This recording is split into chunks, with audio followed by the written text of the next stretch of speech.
Getting started. 1. Listen and read. Unit 7, Traffic. Unit 7. Page 6. Getting started. Activity 1. Listen and read.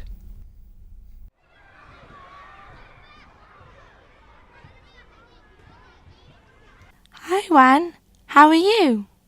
Hi, Mai. I'm okay, thanks. How about you? What did you do yesterday? I'm good.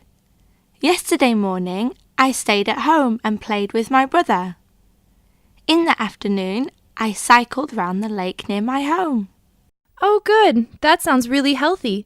By the way, how do you come to school? My dad usually drives me to school. I used to go on foot when I was in primary school, but the new school's too far to walk now.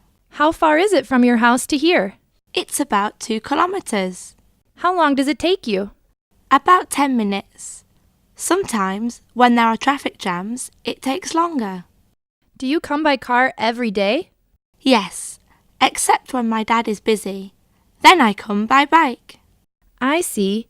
Hey, Mai, how about going cycling round the lake on Saturday? Great idea. Can you come to my house at 3 p.m? Okay, Mai, I can't wait. See you then.